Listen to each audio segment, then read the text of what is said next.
Vikku Kumar good morning, Saurabh good morning. तो क्या किए थे लास्ट टाइम?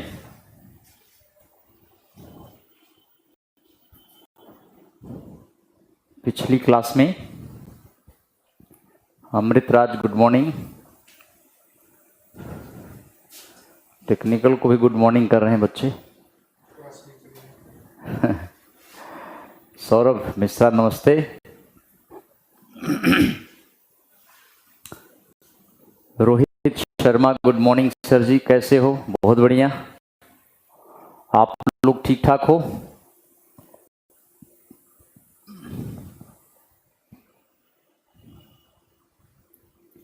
अमृतराज प्रणाम प्रणाम भाई। नीलम खान गुड मॉर्निंग। बताएं लास्ट टाइम कहाँ तक किए थे आप? पिछली क्लास में वैदिक एज स्टार्ट करना है, ठीक है? वैदिक कल्चर ये स्टार्ट करना है। 1500 BC से 600 BC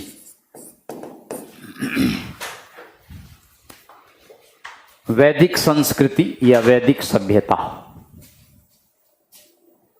अब आप देखिए, इस सभ्यता के संस्थापक अगर पूछा जाए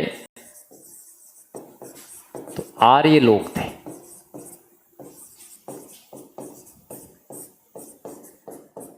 ये बाहर से आए थे। विक्कू कह रहे हैं वैदिक संस्कृति हो गया है।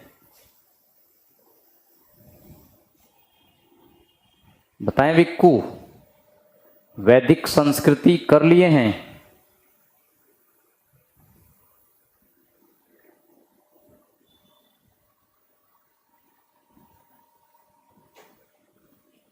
रोली Yadav good morning.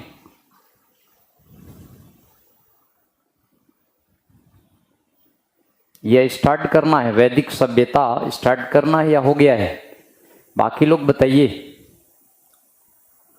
Amritraj sir कह रहे नहीं हुआ है। विक्कू कुमार कह रहे हैं हो गया है।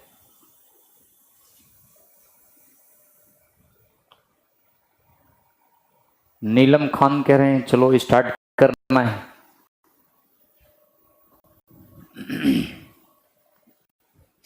तो आर्य लोग ये इस सभ्यता के संस्थापक थे। आर्य इंडिया के नहीं थे, ये बाहर से आए थे। इंडिया के मूल निवासी द्रविड़ लोग थे। 1500 BC के आसपास आर्य इंडिया में आए और यहाँ के मूल निवासी द्रविड़ियों को हराए, हराकर मारकर उनकी सभ्यता नष्ट करके अपनी वैदिक सभ्यता बनाई। तो लास्ट टाइम हमने आपको सिंधु सभ्यता के पतन के कारण बताए थे और उस पतन के कारण में एक यह कारण भी था कि आर्य बाहर से आए और द्रविड़ियों को मार भगाए, इनकी सभ्यता नष्ट कर अपनी वैदिक सभ्यता बनाई। तो ये स्टार्ट करना है। और आप ये देखें इस सभ्यता की मुख्य विशेषता क्या है। मेन फीचर अगर पूछा जाए, it was a rural civilisation. यह एक ग्रामीण सभ्यता थी।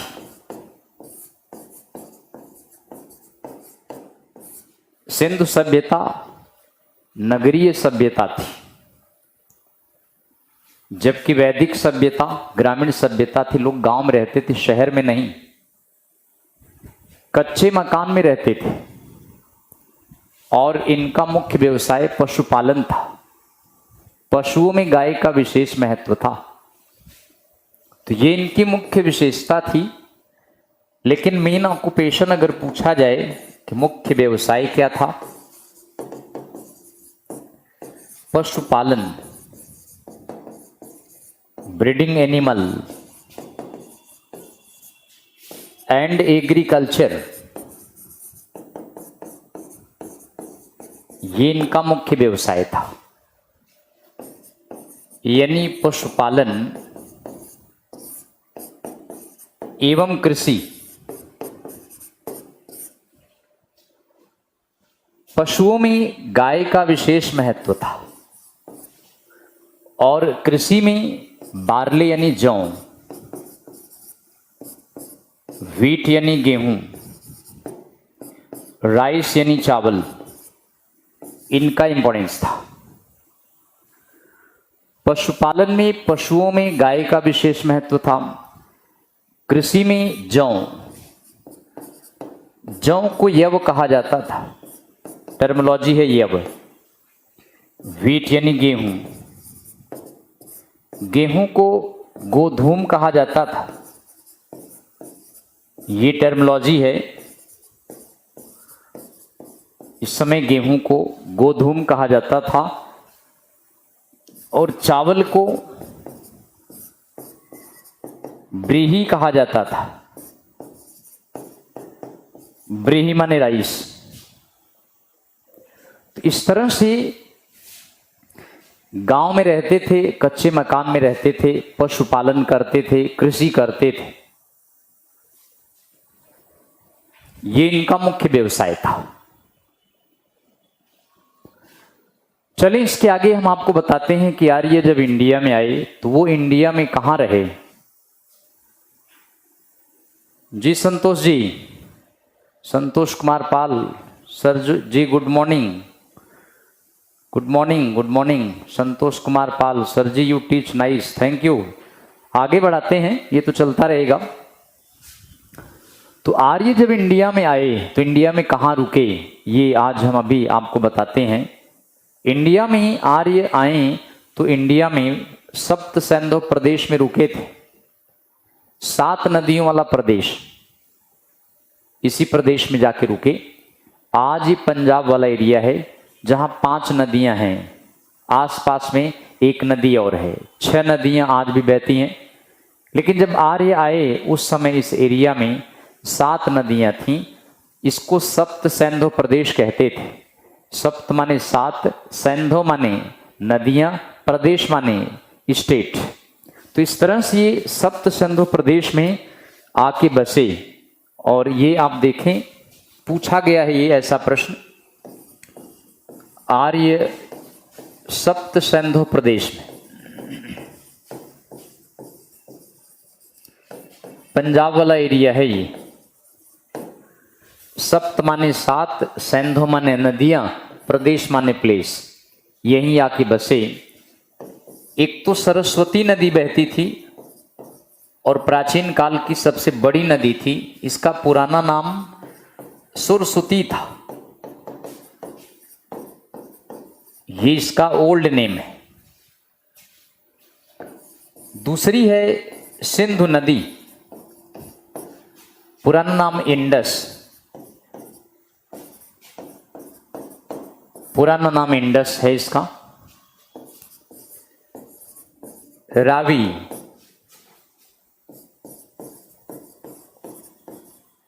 पुराना नाम परशनी,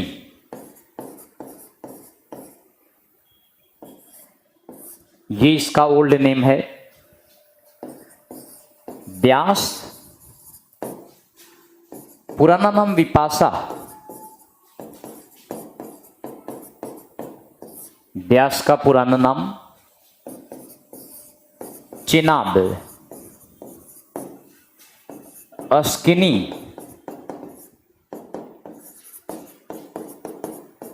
ये इसका ओल्ड नेम है। Jhelum, old name Vitasta.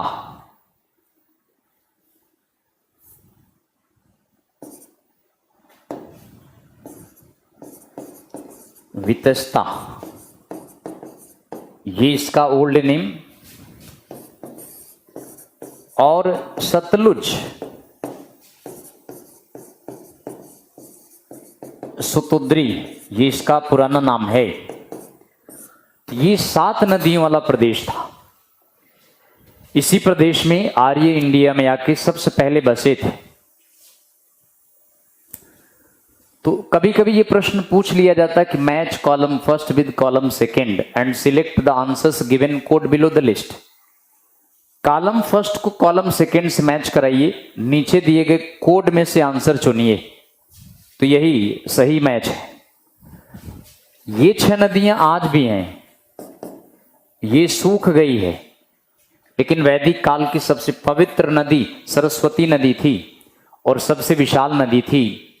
कहा जाता है कि इसके सूख जाने से राजस्थान का रेगिस्तान बन गया है। आज ये नदी गायब है, इसकी खोज चल रही है। हरियाणा में कई जगह पर इसके बारे में पता चला है कि ये नदी इधर से भी होकर गुजरती थी। इसी प्रदेश में आके आर्य इंडिया में रहे। अच्छा, इसके अलावा कुछ और नदियां हैं, जैसे गोमती नदी, पुराना नाम गोमल, कुभा, पुराना नाम काबुल, कोरम, पुराना नाम कुर्रम, ये आसपास में कुछ और नदियां थी। गंगा नदी का नाम ऋग्वेद में गंगा नदी का नाम भी आया है। गंगा का नाम ऋग्वेद में और यमुना का नाम भी ऋग्वेद में मेंशन किया गया है। गंगा नदी का नाम 1 बार है, यमुना नदी का नाम 3 बार है।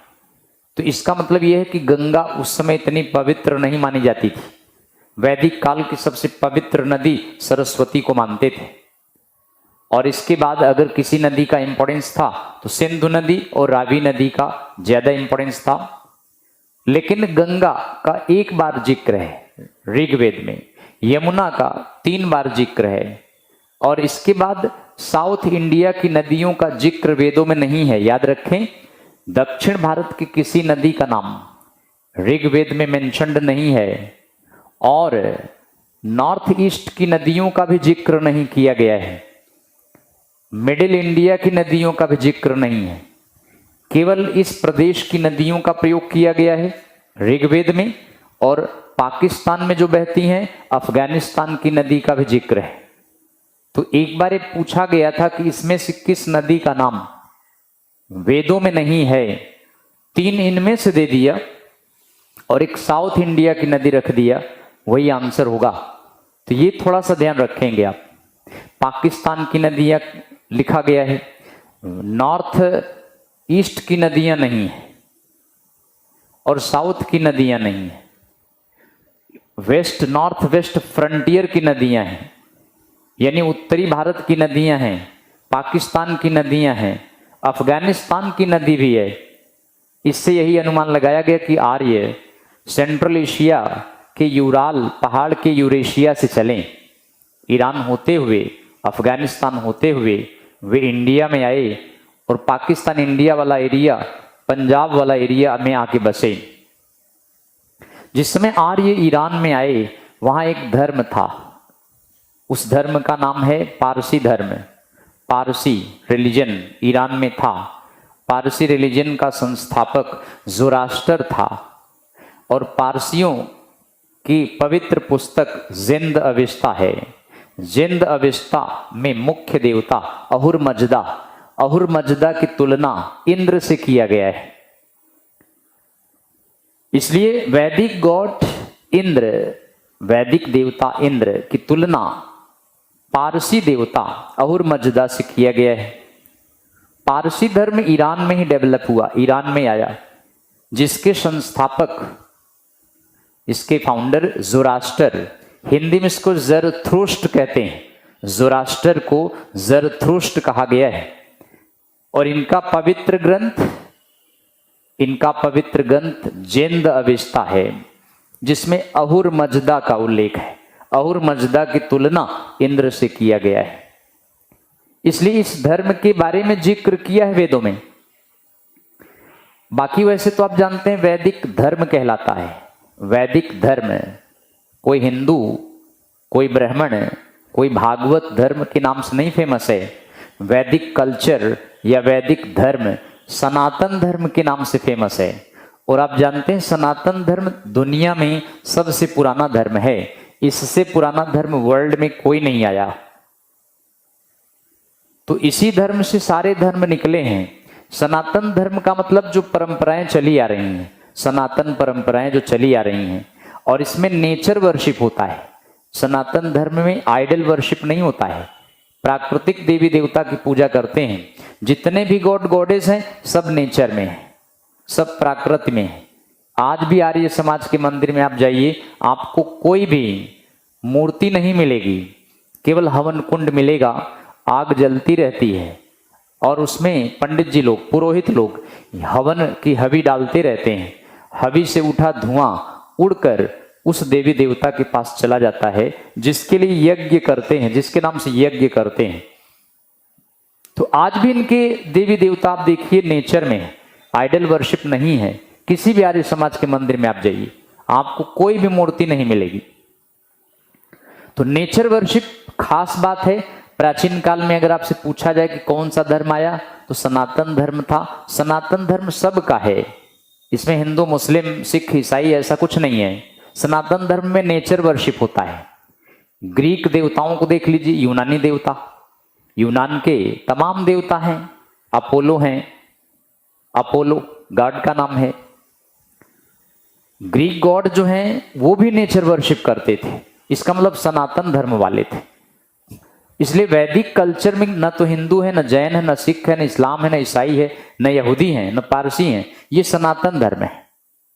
पारसी धर्म का जिक्र हुआ है जब आर्य सेंट्रल एशिया से चले, ईरान में आर्य पहुंचे तो यहां पारसी लोग थे, इनका जिक्र वेदों में है। और वैसे ईरान में कुछ लेख मिले हैं, बोगच कोई और एल अमरना नामक दो लेख हैं। बोगच कोई, एल अमरना नामक एडिक्ट मिले हैं। इस पे वैदिक गॉड गॉडेस के नाम भी हैं। वैदिक गॉड इंद्र का नाम है, मित्र का नाम है, वरुण का नाम है, अग्नि का नाम है। तो ऐसे देवी देवताओं का जिक्र ईरान में पाए गए बोगच कोई एडिक्ट पर है। इसीलिए पारसी धर्म का जिक्र वेदों में है, बट ये सनातन धर्म कहलाता है या आर्य कल्चर, आर्य धर्म कहलाता है। तो इस तरह आर्य इसी एरिया में आए और इस एरिया की नदियों का जिक्र वेदों में है। साउथ की नदियां वेदों में नहीं है, मिडिल इंडिया की नदियां वेदों में नहीं है, जैसे नर्मदा नदी का जिक्र नहीं है। गंगा का नाम 1 बार, यमुना का नाम 3 बार। नॉर्थ ईस्ट की नदियां भी वेदों में नहीं है। अफगानिस्तान की नदी है, पाकिस्तान की नदी है और उत्तरी भारत, पश्चिमी भारत की नदियां हैं। पश्चिमी भारत का मतलब नॉर्थ वेस्ट फ्रंटियर की, ये नहीं गुजरात की नदियां, गुजरात की नदियां नहीं है इसमें, उत्तरी भारत की नदियां मान के चलें। तो आर्य इस तरह से इंडिया आए, लेकिन आर्य कहां से आए इस पर भी बड़ा विवाद है। मैक्स मूलर बताते हैं, प्रोफेसर मैक्स मूलर, इनका मानना है कि आर्य सेंट्रल एशिया से आए, मिडिल एशिया से, मध्य एशिया से, उस जगह से आए जहां यूरेशिया, यूरोप और एशिया को यूराल माउंटेन अलग करता है। तो तमाम विद्वान हैं, अलग अलग विचार हैं सबके, लेकिन ज्यादातर माना जाता है इन्हीं का विचार। जर्मनी के विद्वान हैं प्रोफेसर मैक्स मूलर। दूसरा स्टेटमेंट है बाल गंगाधर तिलक, बीजी तिलक, इनका मानना है कि आर्य आर्कटिक रीजन से आए, आर्य आर्कटिक प्रदेश से आए थे, आर्कटिक ध्रुव प्रदेश से आए।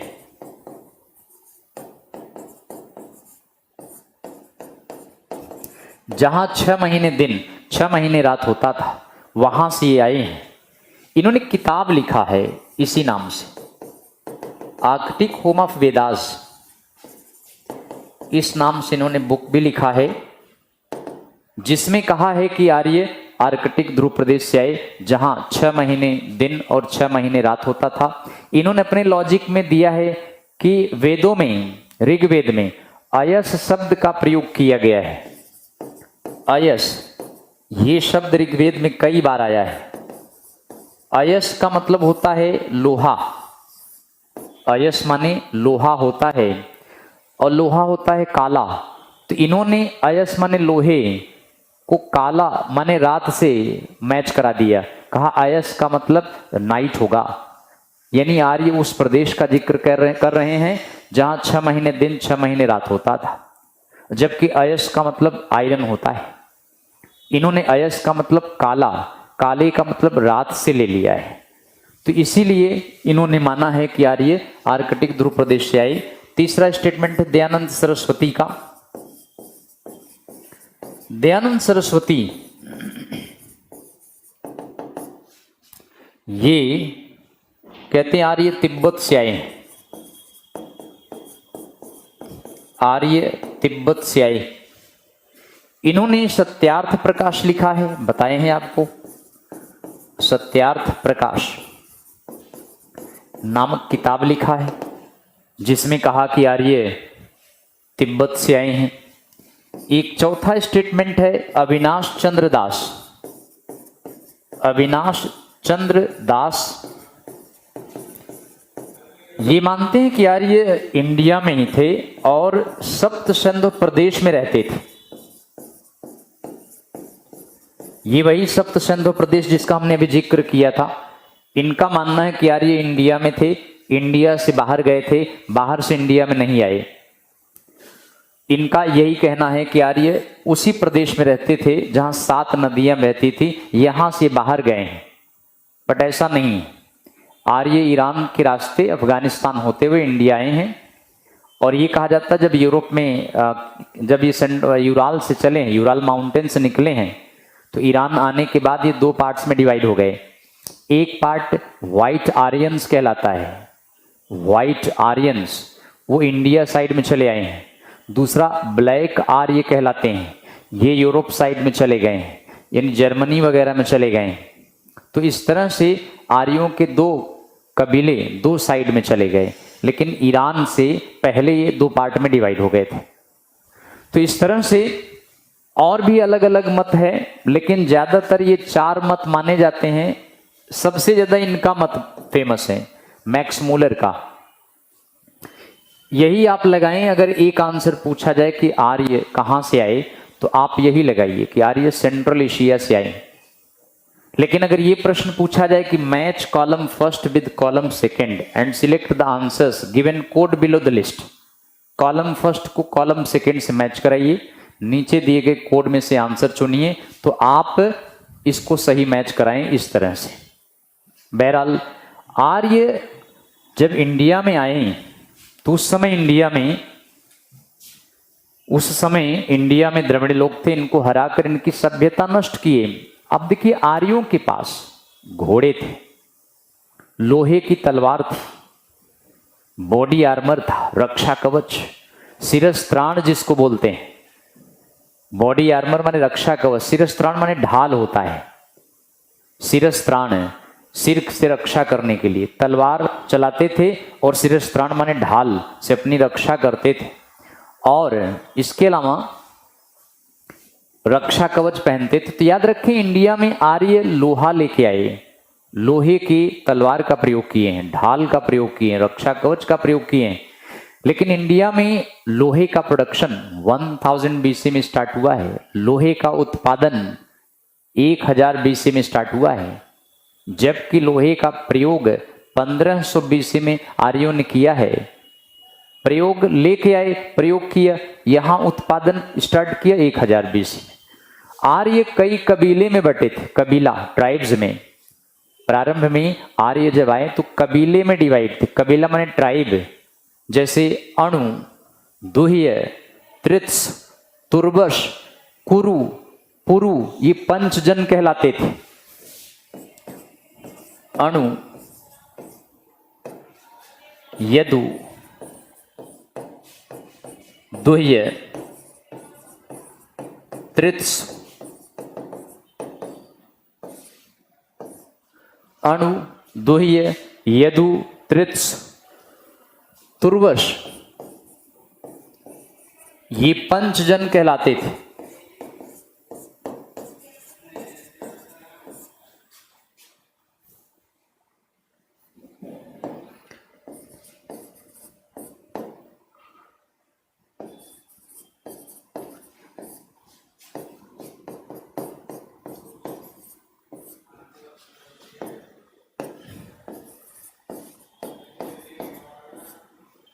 ये पंचजन कहलाते थे। पंच जन कहा गया है।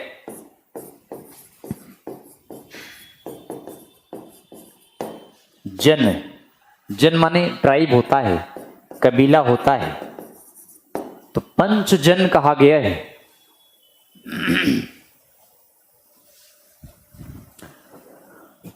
बाकी से इसके अलावा और तमाम कबीले थे, जैसे कुरु यानी पुरु भी था, पुरु, कुरु और भरतजन, ये कबीले आपस में लड़ते रहते थे, इनमें आपस में बनती नहीं थी। आर्य बड़े लड़ाकू थे, जबकि इंडिया में आए तो द्रविड़ बड़े शांति प्रिय लोग थे, क्योंकि द्रविड़ियों के पास कोई धारदार हथियार नहीं थे, जबकि आर्यों के पास धारदार हथियार, तलवारें थी, ढाल थी, रक्षा कवच थे। इसलिए आर्य जो थे हिंसक प्रवृत्ति के थे, वायलेंट में विश्वास करते थे, आपस में स्ट्रगल करते रहते थे। एक कबीला दूसरे कबीले के खिलाफ भी लड़ता रहता था। कई कबीलों का एक गुट होता था, जैसे पंचजन, ये आपस में इकट्ठा रहते थे, बाकी कबीलों के अगेंस्ट ये लड़ाई लड़ते थे। तो ऐसा द्रविड़ियों के साथ नहीं था। द्रविड़ शांति प्रिय थे और हिंसात्मक प्रवृत्ति के नहीं थे। इसलिए जब आर्य आए तो द्रविड़ियों पर इन्होंने तलवार से वार भी किया है। मोहनजोदड़ो में कई ऐसे सिर मिले हैं जिनके हेड पर धारदार औजार से वार किया गया है। इससे ये पता चलता है कि आर्य बड़े ही लड़ाकू थे। इसलिए मोहनजोदड़ो का नाम माउंट ऑफ डेड रखा गया है। धारदार औजार से उन पे वार किया गया, नाम इसीलिए दिया है माउंट ऑफ डेड, मृतकों का टीला, मोहनजोदारो। तो इस तरह आर्य बड़े लड़ाकू थे। आर्य कबीलों में डिवाइड थे। अर्ली वैदिक काल में एक लड़ाई हुई थी रावी नदी के किनारे, 10 किंग्स वार। रावी नदी के किनारे इंडिया में 10 किंग्स वार, 10 राजाओं की लड़ाई या 10 राज्य युद्ध लड़ा गया। इसमें एक तरफ भरतजन के नेता सुदास थे, दूसरी तरफ 10 राजाओं के नेता, 10 कबीलों के नेता देवदास थे। ये लड़ाई रावी नदी के तट पर 18 दिन तक चली थी, 18 डेज तक चली। इसमें सुदास जीत गए थे, जबकि 10 ट्राइब्स के लीडर देवदास हार गए थे। शायद महाभारत की घटना इसी पर आधारित है, क्योंकि महाभारत का कोई ज्यादा एविडेंस नहीं है। कुछ हिस्टोरियंस ने यह उम्मीद जताई है कि रावी नदी पर वैदिक काल में लड़ी गई 10 किंग्स वार 18 दिन तक चला, शायद महाभारत इसी से प्रेरित होकर कंपोज किया गया। लेकिन इस लड़ाई का कारण यह था कि भरतजन के नेता सुदास ने विश्वामित्र को मुख्य प्रीस्ट के पोस्ट से हटा दिया, मुख्य पुजारी के पद से हटा दिया। विश्वामित्र की जगह सुदास ने वशिष्ठ को अपॉइंट कर लिया। इस बात से विश्वामित्र सुदास से नाराज हो गए और 10 राजाओं को इकट्ठा किया, जिनका लीडर देवदास था। इस लड़ाई में देवदास हार गया। वैसे रावी नदी का पुराना नाम परुष्णी दिया है, तो वेदों में परुष्णी शब्द लिखा है, रावी नहीं लिखा है। परुष्णी के किनारे ये लड़ाई लड़ी गई। परुष्णी का मतलब आज का रावी नदी। वैसे विश्वामित्र और वशिष्ठ में आपस में ऑलरेडी दुश्मनी थी, कामधेनु गाय को लेकर। वैदिक काल में गाय का विशेष महत्व है। गाय की चोरी करना सबसे बड़ा अपराध था। गाय की चोरी करने वाले को पकड़ा जाता था तो मृत्यु दंड दिया जाता था। अगर किसी आर्य की हत्या कर दो तो उसको क्षमा कर दिया जाता था। इसलिए गाय की चोरी सबसे बड़ा अपराध था। और इसी को लेकर, कामधेनु गाय को लेकर विश्वामित्र और वशिष्ठ में आपस में लड़ाइयां होती रहती थी।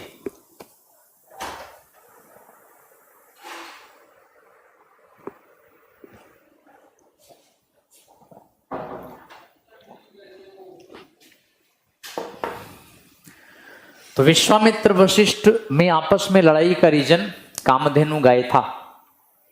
कहा जाता है कि एक बार विश्वामित्र वशिष्ठ के आश्रम पर अपने हजारों शिष्यों के साथ पहुंच गए कि अगर हम इन हजारों शिष्यों के साथ वशिष्ठ के आश्रम पर चलेंगे, वशिष्ठ इनका सेवा नहीं कर पाएंगे, खान पान का अरेंज नहीं कर पाएंगे, ये हजारों शिष्य वशिष्ठ से नाराज हो जाएंगे और वशिष्ठ को श्राप दे देंगे, जिससे इनका ब्रह्मर्षि खत्म हो जाएगा। ब्रह्मर्षि थे वशिष्ठ। इस नियत से हजारों चेलों के साथ उनके कुटिया, उनके आश्रम पर पहुंच गए। लेकिन वशिष्ठ के पास एक कामधेनु गाय थी। कामधेनु गाय गायों में सबसे मेन गाय मानी जाती है। उस कामधेनु गाय के द्वारा वशिष्ठ ने हजारों शिष्यों को तरह तरह प्रकार के भोजन कराए, स्वादिष्ट मिष्ठान खिलाए। वे हजारों शिष्य विश्वामित्र के बड़े खुश हो गए और वशिष्ठ को बड़ा आशीर्वाद दिया। उससे उनके ब्रह्मर्षि में 4 चांद लग गया। अंत में जब सारे चेले रवाना हो गए, चल दिए, तो विश्वामित्र वशिष्ठ के पास पहुंचे और वशिष्ठ से पूछा कि आप अकेले और इतना बड़ा भंडारा आपने कैसे आयोजित कर दिया, इतने स्वादिष्ट व्यंजन भोजन के कैसे बना दिए। तो वशिष्ठ ने बताया कि उनके पास कामधेनु गाय है, उसने ये सारा अरेंजमेंट किया है। इस बात से विश्वामित्र को लालच आ गई, कहा ये गाय मुझे दे दो। वशिष्ठ गाय देने से मना कर दिए। लड़ाई पर उतर आए। तो उस समय लड़ाइयां हाथापाई नहीं होता था, मंत्रों से लड़ते थे। विश्वामित्र अपने मंत्र से उन पर प्रहार करने लगे और वशिष्ठ जो थे समाधि लगा के ब्रह्मदंड पर राइट हैंड रखकर समाधि लगा के बैठ गए। विश्वामित्र जितने भी मंत्र फेंकते सब उनके ब्रह्मदंड पे आके नष्ट हो जाता। विश्वामित्र त्रस्त हो गए, पस्त हो गए, हार मान लिए। अंत में वशिष्ठ ने विश्वामित्र को बड़ा कंडेम्ड किया, बड़ा धिक्कारा। कहा धिक बलम क्षत्रिय बलम ब्रह्म तेजो बलम बलम एकेन ब्रह्म दंडेन सर्वस्त्राणि हतानि में। कहा ऐसे क्षत्रियों के बल को धिक्कार है जो एक ब्रह्मदंड को नहीं भेद पाया, तो वशिष्ठ का क्या नुकसान पहुंचाएगा। यानी धिक बलम क्षत्रिय बलम ब्रह्म तेजो बलम बलम एकेन ब्रह्म दंडेन सर्वस्त्राणि हतानि में। सारे अस्त्र शस्त्र एक ब्रह्मदंड पे आके नष्ट हो गए। धिक्कार है ऐसे क्षत्रियों के बल को।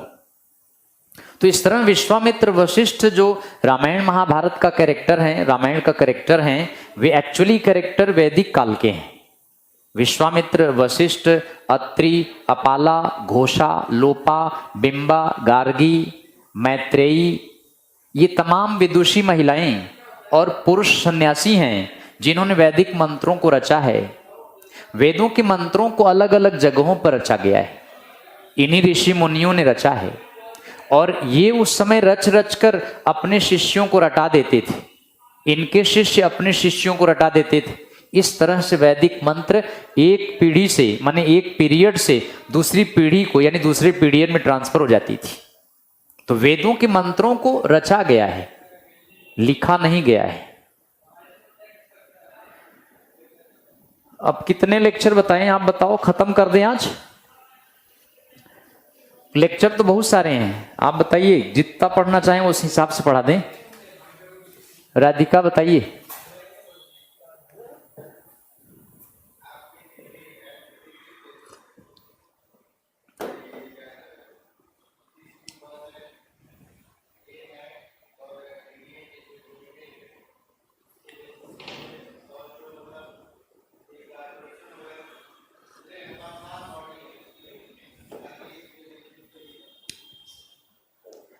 Radhika, I am still waiting your answer. कितनी क्लास में खत्म करा दें, उसके हिसाब से पढ़ा देते हैं।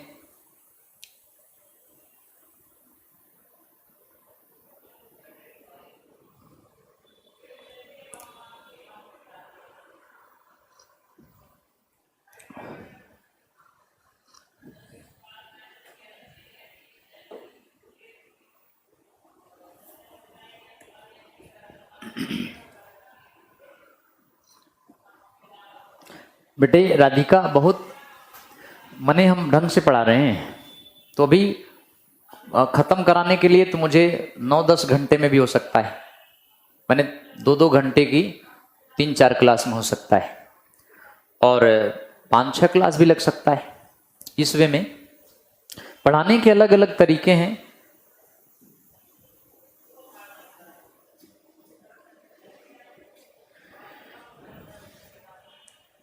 सौरभ मिश्रा कह रहे हैं ऋषियों को ज्ञान कहां से आया सर?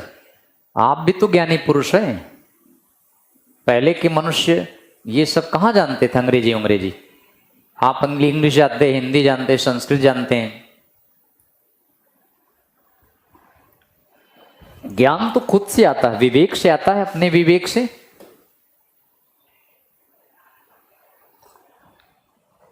चलिए हम आगे बढ़ाते हैं आपको, और ध्यान पढ़ाई पे फोकस करें।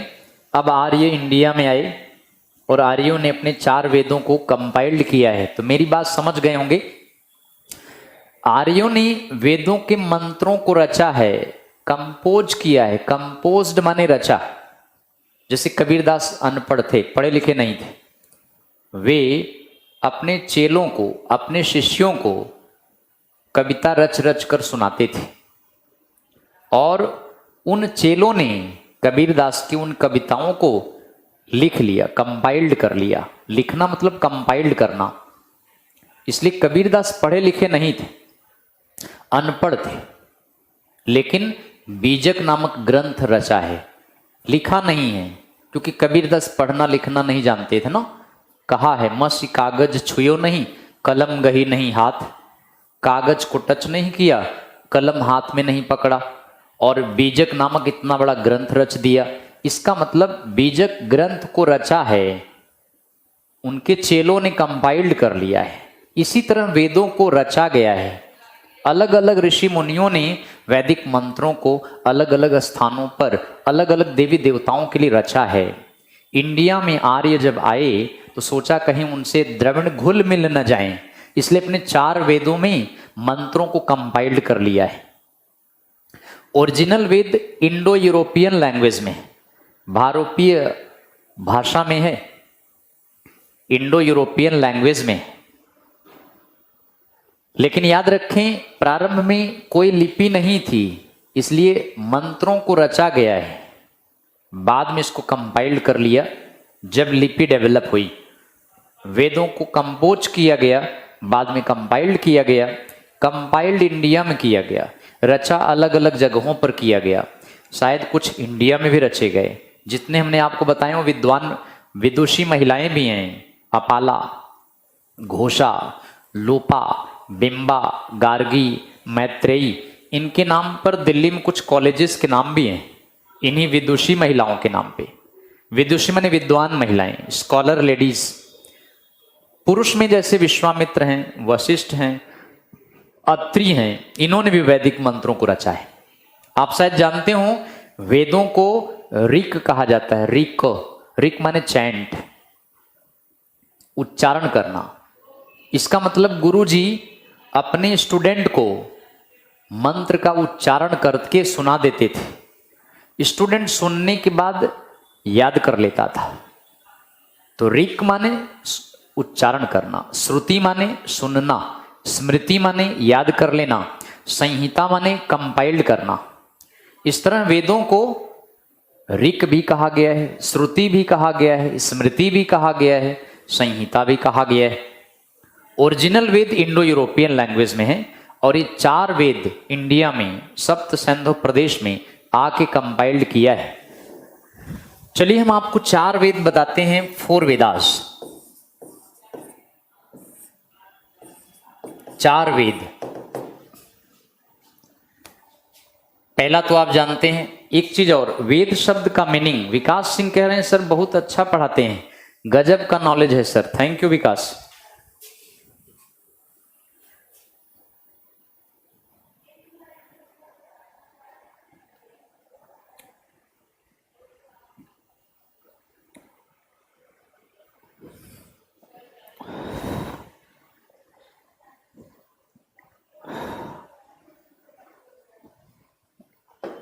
ठीक है विकास, चलते हैं आगे बढ़ते हैं। वेद, वेद शब्द विद धातु से आया है।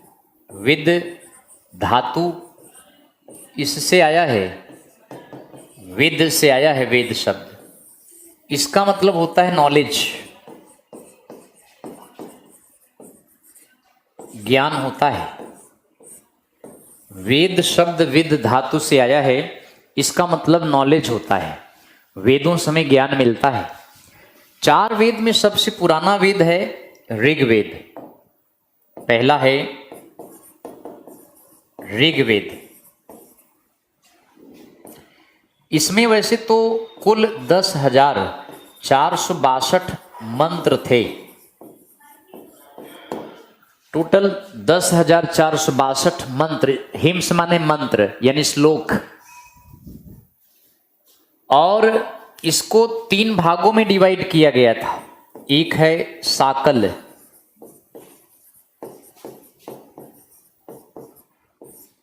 दूसरा है वास्कल,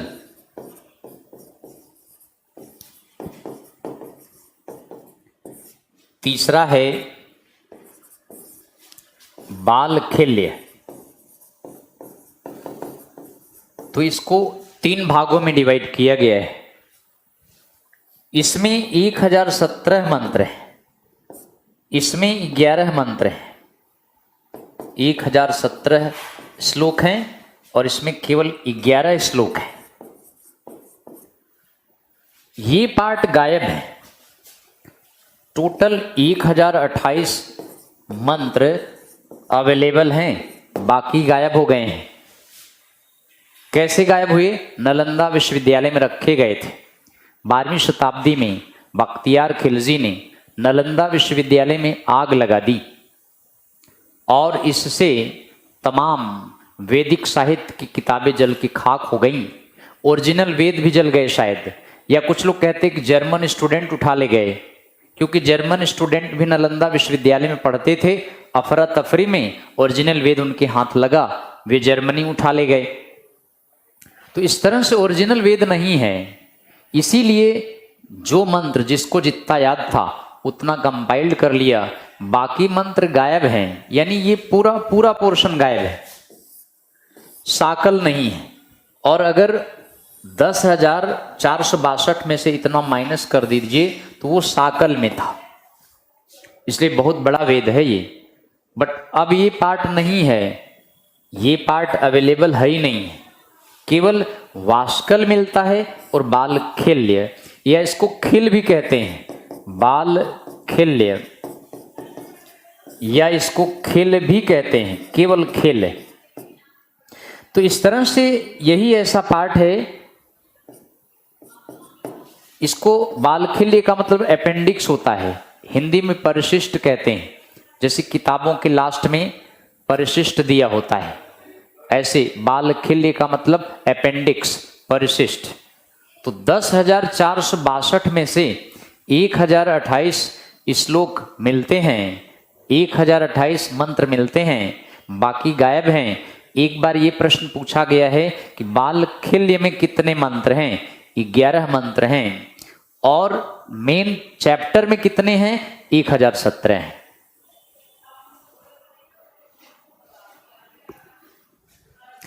तो ये 1028। इसके आगे अब आप देखें थोड़ा सा, ऋग्वेद में किस प्रकार के मंत्र हैं। तो ऋग्वेद में हिम्स एंड प्रेयर्स हैं, हिम्स एंड प्रेयर्स पूजा के मंत्र हैं। इसमें पूजा कैसे कराएं, पूजा के मंत्र हैं। और इसे होत्री क्लास के लोग करते कराते थे, होत्री या होता और होता क्लास के लोग इसको करते कराते थे। होत्री वर्ग के लोग ही इसको करते कराते थे। यानी ये जाति नहीं है, होत्री एक ग्रुप ऑफ पीपल है। जैसे आपको जागरण कराना है तो किसी जागरण वाले को बुलाते हैं, ऐसे अगर ऋग्वेद के मंत्र को करवाना है तो इस पंडित जी को बुलाते थे। प्रीस्ट टाइप के थे ये, होत्री क्लास। ये आते थे ऋग्वेद के मंत्र के हिसाब से क्रियाक्रम करवाते थे या रिचुअल्स करवाते थे। तो ये यही करवा सकते थे। बाकी इसके अलावा ऋग्वेद में 1028 मंत्रों को, इतने मंत्रों को 10 मंडल में रखा गया है, 10 मंडल्स, इतने मंडलों में रखा गया है। मंडल का मतलब बुक्स होता है। 1028 मंत्र जो बचे हैं 10 मंडल्स में रखा गया है। मंडल्स माने बुक्स। जैसे 8 श्लोकों का एक अष्टक कहलाता है, 8 अष्टकों का एक चैप्टर कहलाता है, 8 चैप्टर का एक मंडल कहलाता है। ये डिवीजन है। तो इसको चैप्टर में नहीं रखा गया है। 8 श्लोकों का एक अष्टक, 8 अष्टकों का एक चैप्टर, 8 चैप्टर का एक मंडल, इस तरह से मंडल में रखा गया है। मंडल्स माने बुक्स। अब आप देखिए इसमें ऋग्वेद में गायत्री मंत्र यहीं से लिया गया है। गायत्री मंत्र ये यहीं से लिया गया है। गायत्री मंत्र ऋग्वेद से लिया गया है और ये सविता के लिए पढ़ा जाता है। सविता या सावित्री ये इवनिंग गॉडेस है, सायंकालीन देवी हैं। ये इवनिंग गॉडेस सविता सावित्री के लिए गायत्री मंत्र पढ़ा जाता है। सविता सावित्री के लिए गायत्री मंत्र पढ़ा जाता है। तो बेहद इंपॉर्टेंट पॉइंट है ये। सूर्य भगवान के लिए गायत्री मंत्र है। वैसे तो गायत्री मंत्र तो बेसिकली सूर्य भगवान के लिए है, लेकिन सूर्य भगवान बड़े क्रुद्ध स्वभाव के हैं। वे डायरेक्ट भक्त की नहीं सुनते हैं, भक्त उनकी पत्नियों को मनाता है। वे पत्नियां भक्त के पत्नियां सूर्य भगवान पे दबाव बनाती हैं तो भक्त का काम बनता है।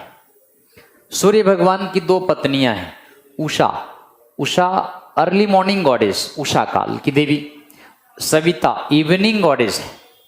तो ये 2 गॉडेस हैं सूर्य भगवान की। ये दोनों गॉडेस सूर्य भगवान पर प्रेशर बनाती हैं तो भक्त की सुनवाई होती है। इसलिए उषा अर्ली मॉर्निंग गॉडेस है, सविता इवनिंग गॉडेस है, ट्वाइलाइट वाली। और इवनिंग टाइम में अगर मंत्र पढ़ें तो ज्यादा फलदायी होता है। सविता को सावित्री भी कहते हैं, संध्या भी कहते हैं। सविता को सावित्री, संध्या भी कहते हैं। शनि भगवान इन्हीं के बेटे हैं, सूर्य भगवान के पुत्र शनि सविता के बेटे हैं। तो इस तरह से गायत्री मंत्र ऋग्वेद के कौन से मंडल में है? 3रे मंडल में है ये, 3rd मंडल में है ये। और इसके रचयिता कौन है? तो कंपोज्ड बाई, गायत्री मंत्र के रचयिता कंपोज्ड बाई विश्वामित्र ने रचा है। गायत्री मंत्र की रचना विश्वामित्र ने किया है। तो ये पॉइंट बेहद इंपॉर्टेंट है। गायत्री मंत्र यहीं से लिया गया है। तो ऋग्वेद पहला वेद है। अच्छा, ऋग्वेद के बारे में तमाम मंत्र हैं। पहले जड़ी बूटियों से दवा का जिक्र नहीं है, पहले दवाओं का जिक्र नहीं हुआ है। दवा वगैरह तो बाद में आया है, अथर्ववेद में आया है। पहले लोग मंत्र से उपचार कर लेते थे। एक मंत्र पढ़ा बुखार ठीक हो जाता था, अगला मंत्र पढ़ा तो और बीमारियां ठीक हो जाती थी। यानी मंत्रों में इतना दम था कि वे मंत्र से ही उपचार कर लेते थे। आज तो मंत्र पढ़ते रहते हैं फिर भी उपचार नहीं हो पाता है। तो इस तरह से पहले लोग पवित्र विचारधारा के थे, विद्वान लोग थे और लोगों में कपट छल नहीं था, इसलिए मंत्रों को ईमानदारी से पढ़ते थे। आज तो मन कहीं है, मंत्र कहीं और पढ़ रहे हैं। ट्रेन में चल रहे हैं, मेट्रो में, तो हनुमान चालीसा पढ़ते हुए चलते हैं। तो इस तरह से लोगों का ध्यान कंसंट्रेट नहीं हुआ। चलिए आगे बढ़ाते हैं, दूसरा वेद बताते हैं आपको सेकेंड वेदा। दूसरा वेद है सामवेद। सामवेद इसका मतलब होता है गायन। साम का मतलब गायन। और सामवेद में कुल 1810 इतने मंत्र हैं। इनको 20 चैप्टर्स में रखा गया है। 1810 श्लोक हैं। और दूसरी बात यहां, इसमें म्यूजिकल हिम्स है। म्यूजिकल हिम्स यानी मंत्रों को गाया जाता था, गा गा कर पूजा करते थे। तो प्राचीन काल में म्यूजिक कहां से आई? सारे गामा पादनी, ये म्यूजिक इंडिया में सामवेद से आया है, वैदिक काल से आया है। प्राचीन काल में म्यूजिक सामवेद से आया है। और जब कोई भजन कीर्तन की तरह करवाना चाहता था तो उद्गाता को बुलाता था। उद्गाता या उद्गात्री, इनको बुलाता था।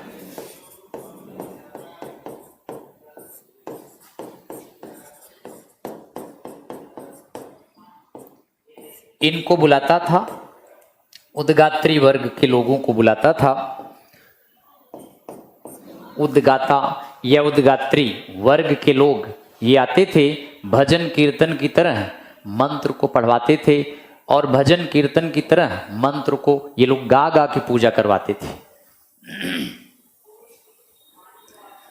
तो इस तरह से ऋग्वेद, सामवेद में तमाम बातें हैं। और सामवेद के मंत्रों को कोई पर्सनल नहीं गा सकता था, इसके लिए उद्गाता को बुलाते थे और यही उनको करवाते थे। तीसरा वेद है, थर्ड, यजुर्वेद। अब देखिए यजुर्वेद दो पार्ट्स में है। एक है शुक्ल यजुर, शुक्ल पक्ष पर है ये पोयम्स में है, पद्य में है। और इसमें 1603 मंत्र हैं। इन मंत्रों को 20 चैप्टर में रखा गया है। शुक्ल यजुर, शुक्ल पक्ष, कृष्ण पक्ष। शुक्ल यजुर ये पद्य में है और दूसरा है कृष्ण यजुर। कृष्ण यजुर ये प्रोज में है, यानी ये गद्य में है। और प्रोज वाले में चैप्टर वाइज है ये, जैसे नॉवेल फिक्शन आप पढ़ते हैं चैप्टर होता है। इसमें हिम्स नहीं है, पोएम्स नहीं है ये, इसमें गद्य में है और 20 अध्याय में रखा गया है। तो अब आप ऐसा एकमात्र वेद है जो गद्य पद्य दोनों में है, only Veda in prose and poetry. एकमात्र वेद है जो प्रोज और पोएट्री में है, गद्य एवं पद्य में रचा गया एकमात्र वेद है, और वो है यजुर्वेदा। यजुष शब्द से बना है। यजुष का मतलब गद्य पद्य दोनों होता है। यजुर माने यजुष, और यजुष शब्द का मीनिंग होता है प्रोज एंड पोएम्स। तो इस तरह से यजुर्वेद एकमात्र वेद है, गद्य पद्य में है, बाकी सभी पोएम्स में हैं, बाकी सभी में हिम्स हैं। हिम्स माने पोएम्स फॉर्म में हैं, और केवल यही ऐसा वेद है जो आधा प्रोज में है, आधा पोएम्स में है। और इसमें जितने भी मंत्र हैं यजुर्वेद में, जो भी मंत्र हैं या प्रोज पोएम्स में हैं, हिम्स एंड रिचुअल्स के बारे में, ये हिम्स एंड रिचुअल्स यज्ञ के मंत्र हैं। यज्ञ कैसे करें कराएं, कितना बड़ा हवन कुंड होगा, कितनी हवन सामग्री लगेगी, कितने लोग यज्ञ करेंगे, और किस किस देवी देवताओं के लिए यज्ञ होगा, ये सारा मंत्र इसमें है। अगर आप ज्योमेट्री जानते हो तो यज्ञ के करने के लिए कुंड इस आकार में होते थे, या फिर इस आकार में होते थे, या फिर इस आकार में होते थे, यज्ञ के जो हवन कुंड होते थे, फायर अल्टर, उनके शेप इस आकार में होते थे। यानी कुल मिला के ज्योमेट्री इंडिया में अगर देखा जाए तो यजुर्वेद से ही मिला है। हला गणित का जिक्र सुल्भ सूत्र में हुआ है, मैथ का जिक्र सुल्भ SULVA सूत्र में पहली बार हुआ है। सुल्भ सूत्र जो है यजुर्वेद से रिलेटेड है, लेकिन यज्ञ के लिए हवन कुंड बनाने के लिए वर्गाकार, आयताकार, त्रिभुजाकार के हवन कुंड होते थे। तो इस तरह के यज्ञ के हवन कुंड की वजह से कहा गया कि मैथ का विकास यजुर्वेद से हुआ है, लेकिन एक्चुअल मैथ जो आई है सुल्भ सूत्र में पहली बार आई है। तो ये यज्ञ करने कराने के मंत्र हैं इसमें, और इस वेद के मंत्रों को कौन करता कराता था, ये भी बड़ा इंपॉर्टेंट पॉइंट है। तो इसको करने कराने वाले अर्ध्यु क्लास के लोग थे, अर्ध्यु क्लास के लोग।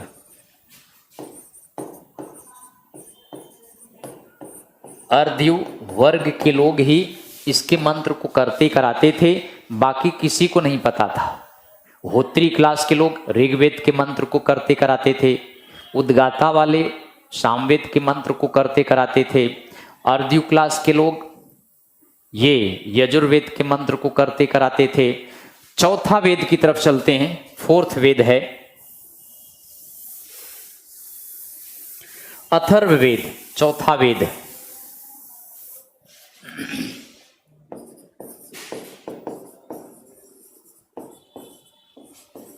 अथर्ववेद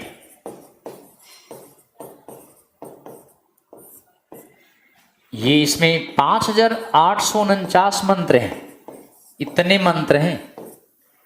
लगभग 6000 मंत्र भी लिख सकते हैं आप, 6000 हिम्स, और 731 सूक्तियां हैं इसमें।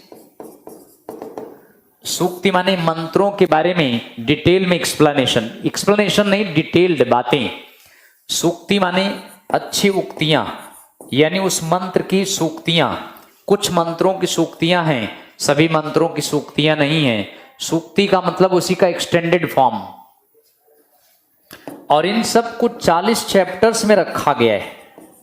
तो अब आप देखिए 5849 हिम्स हैं, यानी 6000 मंत्र हैं, 731 सूक्तियां हैं, 40 चैप्टर्स में इनको रखा गया है। और इस वेद में चार्म्स और स्पेल के बारे में, चार्म्स एंड स्पेल्स के बारे में है, जादू टोने के मंत्र हैं, भूत प्रेत के बारे में है, ये काला जादू है इसमें, ब्लैक मैजिक माने काला जादू भी इसमें है, और हर्बल मेडिसिन का भी जिक्र पहली बार हुआ है। याद रखें, हर्बल मेडिसिन यानी औषधि का जिक्र पहली बार इंडिया में इसी वेद में किया गया है। तो चार्म्स और स्पेल के बारे में है, ब्लैक मैजिक के बारे में है, औषधि के बारे में है, काला जादू भी है। यानी कुल मिला के अथर्ववेद में भूत प्रेत के बारे में है। याद रखें, ऋग्वेद, सामवेद, यजुर्वेद में भूत प्रेत, काला जादू, टोना टोटका इनका जिक्र नहीं है। अथर्ववेद में पहली बार काला जादू, भूत प्रेत, टोना टोटका इनका जिक्र हुआ है। इसीलिए ऋग्वेद, सामवेद, यजुर्वेद को वेद त्रयी कहते हैं।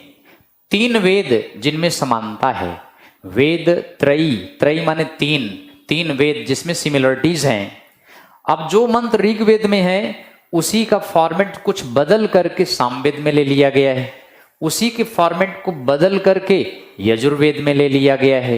इसलिए ऋग्वेद, सामवेद, यजुर्वेद में समानता है। ऋग्वेद में मंत्र पढ़ने के लिए हैं, मनन के लिए हैं, सामवेद में गा गा की पूजा करने के मंत्र हैं, यजुर्वेद में उन्हीं देवी देवताओं के लिए यज्ञ करने के मंत्र हैं। लेकिन अथर्ववेद बाकी तीनों वेदों से अलग है, इसलिए वेद त्रयी ऋग्वेद, सामवेद, यजुर्वेद हैं। अथर्ववेद वेद त्रयी में नहीं आता है। सिविल सेवा परीक्षा में प्रश्न पूछा गया है, कौन सा वेद त्रयी नहीं है? अथर्ववेद वेद त्रयी नहीं है। तो इस तरह से 4 वेद बेहद इंपॉर्टेंट हैं। और वेदों को हमने अभी आपको बताया था, ओरिजिनल वेद इंडो यूरोपियन लैंग्वेज में थे।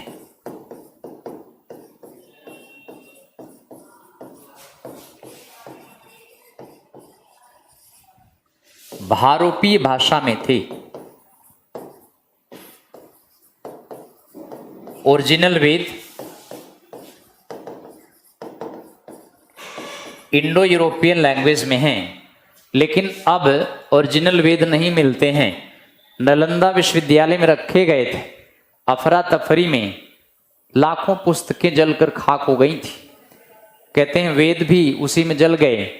कुछ विद्वान कहते नहीं, जर्मन स्टूडेंट के हाथ वेद लग गए, इसको जर्मनी उठा ले गए। बाद में ऋषि मुनियों को जितने मंत्र याद थे या वहाँ जो विद्वान थे उनको जितने याद थे उनको कंपाइल्ड कर लिया। तो ओरिजिनल वेद इंडो यूरोपियन लैंग्वेज में थे। बाद में इसको संस्कृत में कन्वर्ट किया गया है, संस्कृत लैंग्वेज में 12वीं 13वीं शताब्दी में कहा गया कि इसको संस्कृत में बनाया गया है। तो इस तरह से आज के वेद संस्कृत भाषा में हैं। और वेदों को ये भी कहा गया है ऋक्, श्रुति, स्मृति, संहिता।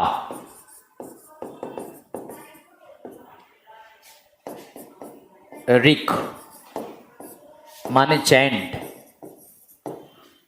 श्रुति माने सुनना यानी लिसन, स्मृति माने याद करना यानी रिमेंबर, इसका मीनिंग है रिमेंबर। संहिता, संहिता का मतलब होता है कंपाइल करना यानी संकलन करना, इसका मतलब याद कर लेना। और इसका मीनिंग है सुनना, इसका मीनिंग है उच्चारण करना। तो इस तरह से सभी वेदों को ऋक् कहा गया है, सभी वेदों को श्रुति कहा गया है, सभी को स्मृति कहा गया है, सभी को संहिता कहा गया है। गुरु जी क्लास में आते, मंत्र का उच्चारण करते, स्टूडेंट मंत्र को सुनते और फिर सुनकर इसको याद कर लेते। और इंडिया में आए द्रविड़ियों के डर के कारण भारतीय भाषा में इसको कंपाइल्ड कर लिया, इसको संहिता कहा गया। संहिता माने कलेक्शन, कंपाइल कर लेना। तो अलग अलग ऋषि मुनियों ने अलग अलग स्थानों पर रचा, लेकिन इंडिया में आके इसको कंपाइल कर लिया। इसलिए यह भी सभी वेदों को ऋक्, सभी को श्रुति, सभी को स्मृति, सभी को संहिता भी कहा गया है। अच्छा, इसके अलावा 4 सब वेद है, 4 सब वेदा। उपवेद ये बाद में आए हैं, ये वेदों के बहुत साल बाद में आए हैं, वेदों से काफी वर्ष बाद में आए हैं। पहला है धनुर्वेद, फर्स्ट धनुर्वेद, सॉरी गलत हो गया, फर्स्ट आयुर्वेद है, मेडिसिन के बारे में है इसमें। दूसरा है गंधर्व वेद,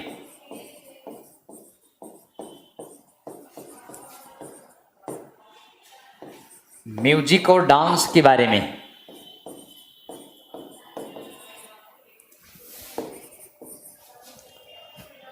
तीसरा है धनुर्वेद,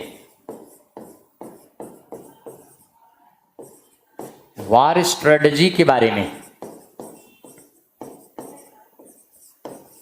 युद्ध कौशल के बारे में है ये, आर्चरी वगैरह। धनुर माने धनुष विद्या, आर्चरी के बारे में। शिल्पी वेद, आर्किटेक्चर के बारे में,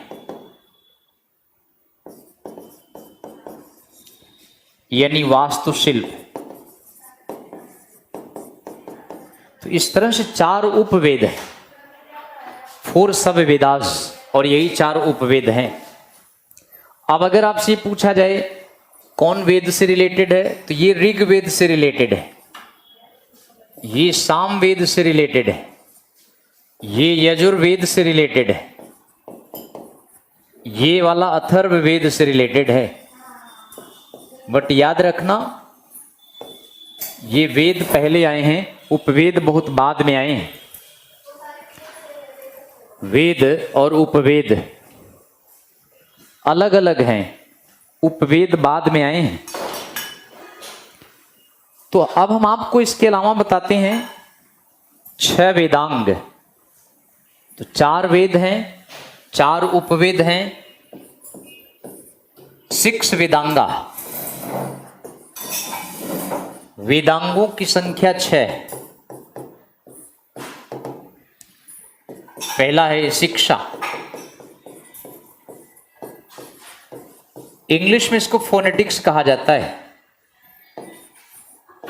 कल्प, इंग्लिश में इसको रिचुअल्स कहा जाता है। निरुक्ता, इंग्लिश में इसको एटिमोलॉजी कहते हैं। छंद, इंग्लिश में इसको मैट्रिक्स कहते हैं, मैट्रिक्स। ज्योतिष, इंग्लिश में एस्ट्रोलॉजी कहलाता है, ज्योतिष विद्या। व्याकरण ग्रामर कहलाता है। तो ये 6 वेदांग हैं। पहला है शिक्षा, दूसरा है कल्प,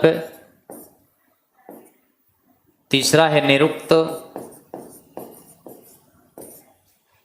छंद, ज्योतिष, व्याकरण।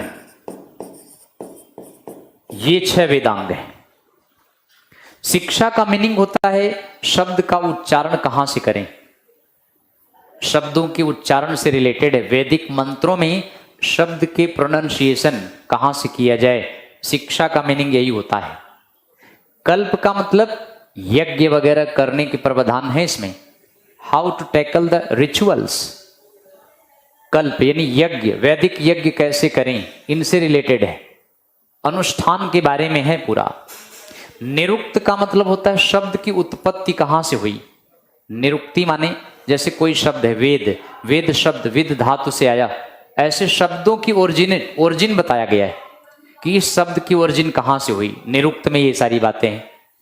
छंद, छंद में देखिए राइम होता है, यानी जैसे कोई कविता होती है उसके लास्ट में सिमिलरिटी होती है ना, मंगल भवन अमंगल हारी, द्रवंश दशरथ अजर बिहारी, हारी हारी नीचे। तो ये इसको मैट्रिक्स कहते हैं, राइम कहते हैं, यानी इसको छंदबद्ध कहते हैं।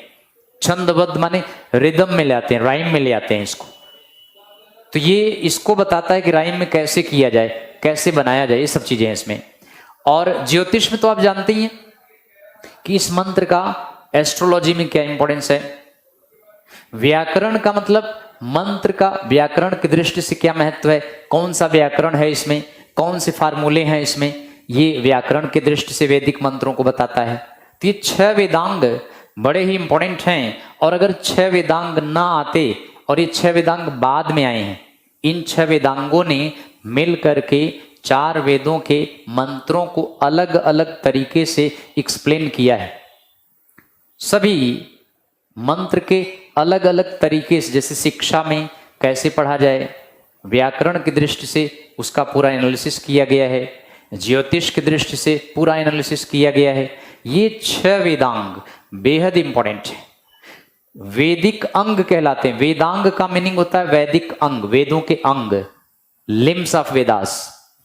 वेदांग माने लिम्स ऑफ वेदास, वेदों के अंग। जैसे शिक्षा को वेदों की नाक कहा गया है,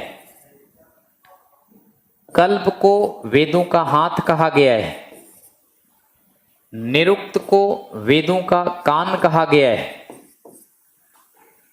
छंद को वेदों का पैर कहा गया है, ज्योतिष को वेदों की आयुष कहा गया है और व्याकरण को वेदों का मुख कहा गया है। वेदों के नाक, शिक्षा माने वेदों की नाक, कल्प माने वेदों का हाथ, यज्ञ करने के लिए वेदों का हाथ कहा गया है। निरुक्त माने वेदों के कान, छंद माने वेदों के पैर, ज्योतिष माने वेदों की आंखें और व्याकरण माने वेदों के मुख कहे गए हैं। इस तरह वेद बेहद important point, limbs of Vedas. लेकिन इनका उल्लेख वेदों में नहीं है। दरअसल इन्होंने वेदों की व्याख्या किया है। वैदिक मंत्र को कैसे पढ़ें, वैदिक मंत्रों के बारे में एक्स्ट्रा नॉलेज है, वैदिक मंत्रों को ये एक्सप्लेन करते हैं। इनका उल्लेख वेदों में नहीं है, ये बाद में आए हैं। इनके आने के बाद वैदिक मंत्रों को पढ़ना आसान हो गया है, वैदिक मंत्रों को एक्सप्लेन करना आसान हो गया है। ये ना आते तो शायद वैदिक मंत्र को एक्सप्लेन ना किए जाते, सही से ना पढ़े जाते और इसका ग्रामेटिकली जो गलत है उसको सही ना किया जाता। इस तरह से वेदों के अंग नाम से लगते हैं बट वेदों में है नहीं, बल्कि वेदों के मंत्रों की व्याख्या करते हैं। अब देखिए आगे, व्याकरण की 2 किताबें हैं, 2 क्या 3 किताबें हैं व्याकरण की। व्याकरण की 3 किताबें हैं।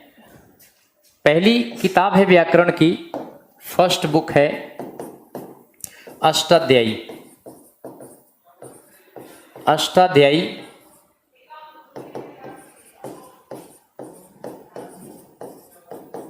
ये पहली किताब है और इसको पाणिनि ने लिखा है बेटे। लगभग 400 BC में आई थी ये किताब, पाणिनि की 400 BC में पहली किताब है। संस्कृत व्याकरण की किताब है। इसमें ऐ ऊण, ऋलृक, ए ओंग, ए औच ये फार्मूले हैं। इसमें 14 फार्मूला है इसमें। दूसरी फेमस किताब है अष्टाध्यायी, अष्टाध्यायी के बाद दूसरी है महाभाष्य। महाभाष्य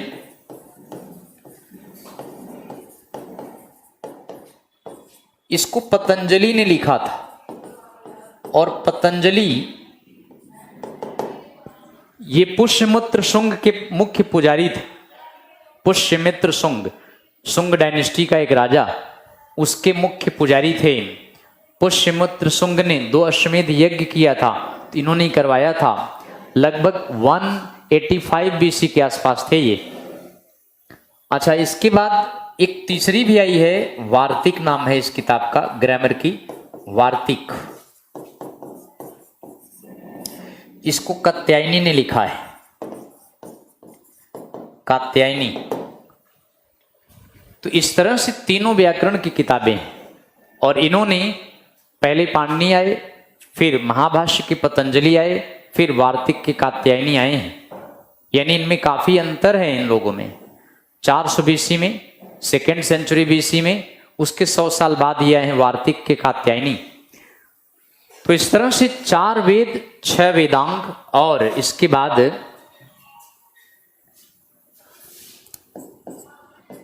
ब्रह्मणास। ये वैदिक साहित्य हैं, ब्राह्मण। 9 किताबें हैं, 4 वेदों के 9 ब्राह्मण किताबें हैं। अरण्यकास, अरण्यक 7 अरण्यक हैं। उपनिषद,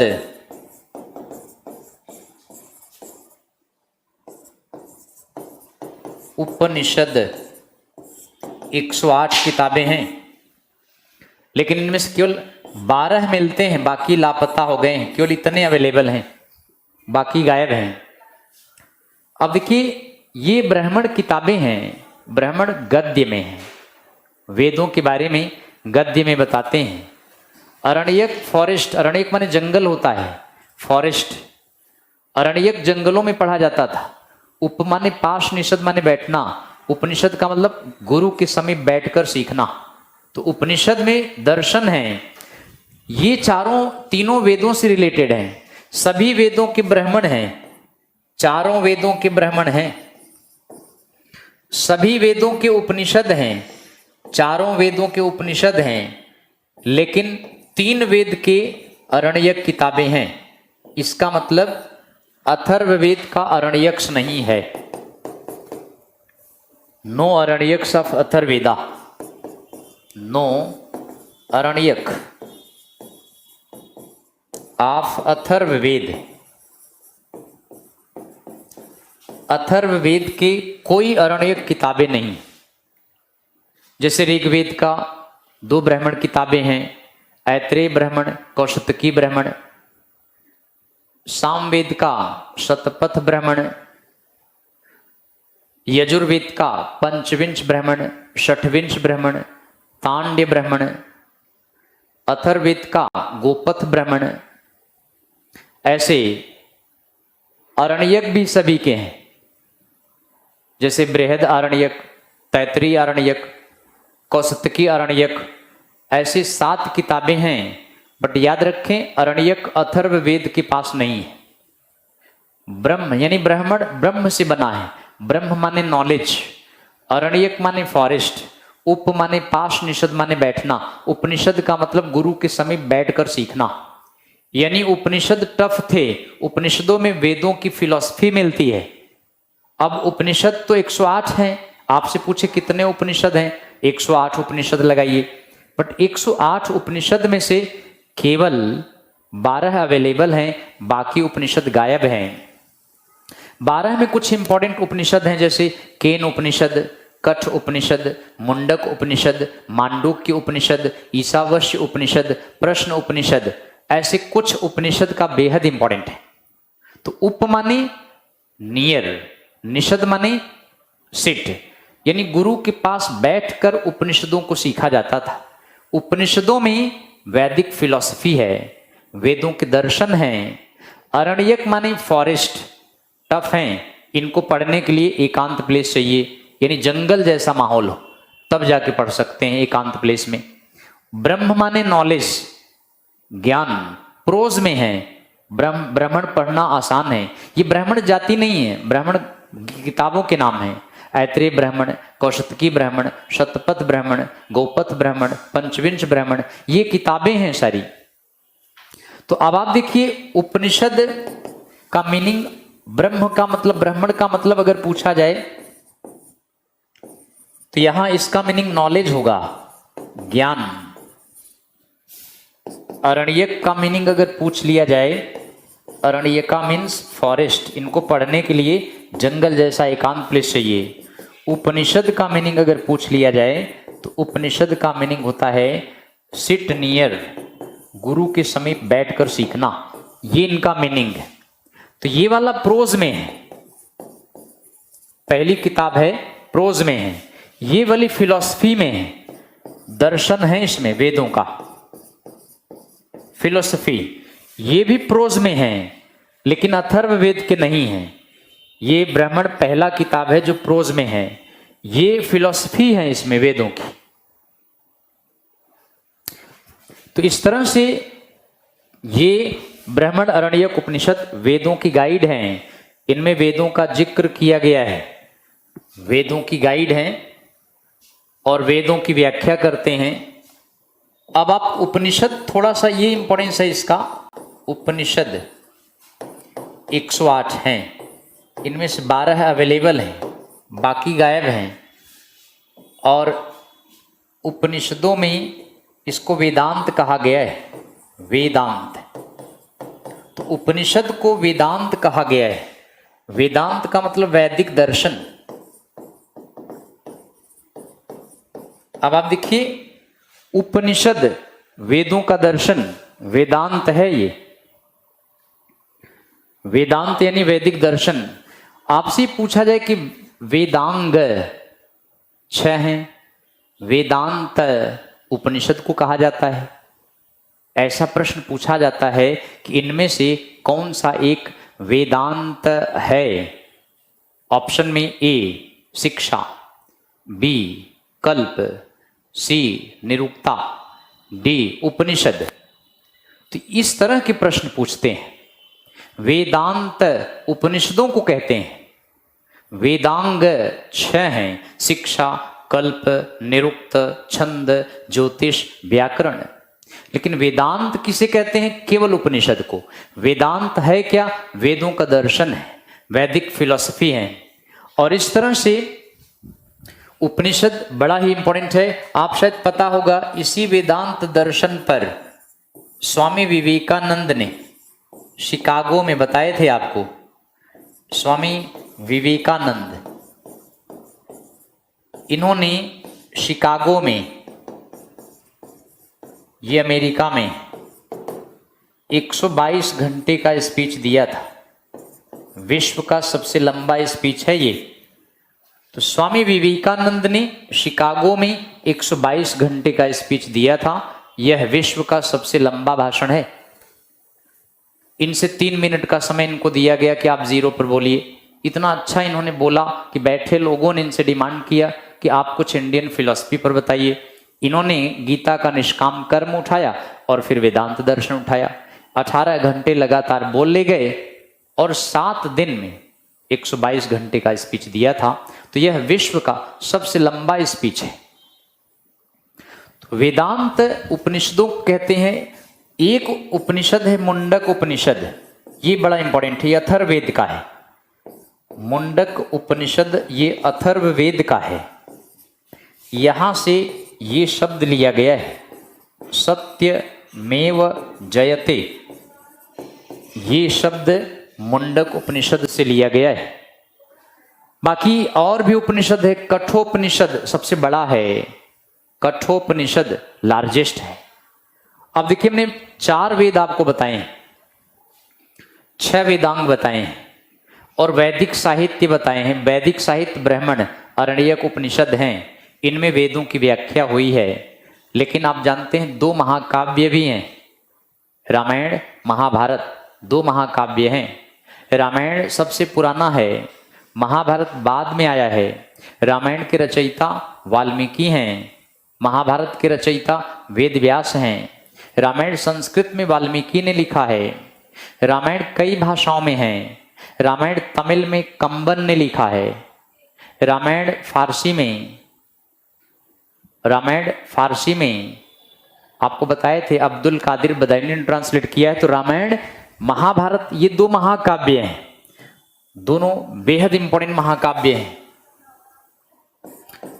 तो रामायण संस्कृत में, इसमें 24,000 मंत्र हैं और इनको 7 कांड में रखा गया है। कांड माने चैप्टर।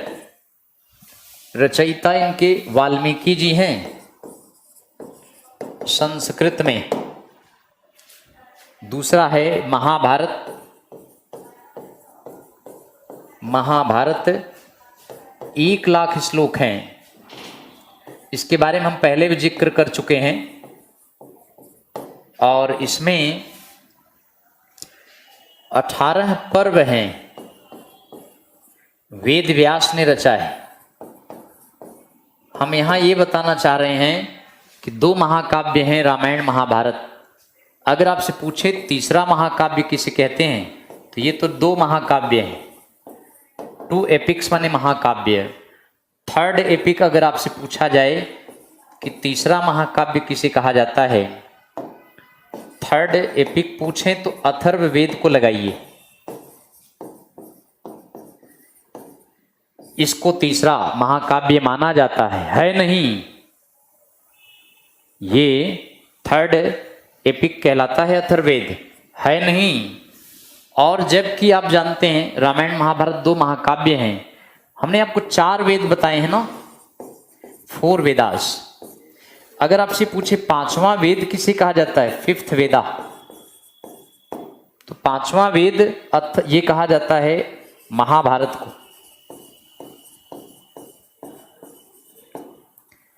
जिस तरह रामायण महाभारत 2 महाकाव्य, तीसरा महाकाव्य अथर्ववेद को कहा जाता है, उसी तरह अगर आपसे ये पूछा जाए कि 5वां वेद किसे कहते हैं, तो महाभारत को 5वां वेद माना जाता है। वैसे जैसे अथर्ववेद को तीसरा महाकाव्य कहते हैं। तो बताइए, समझ में आया पॉइंट? क्लियर हो गया। विकास कह रहे हैं सर आज स्पीड ज़्यादा है, नहीं लिख पा रहा हूँ, मैं सभी पॉइंट नोट करता हूँ। ठीक, कोई बात नहीं, बाद में आप वीडियो क्लिप देख लेना। बाकी तो ऐसे काफ़ी स्लो लिखे हैं। तो अब शाम वाली क्लास में इसको हम आगे बताएंगे। अभी तक के लिए इतना ही। Okay, have a nice day, thank you.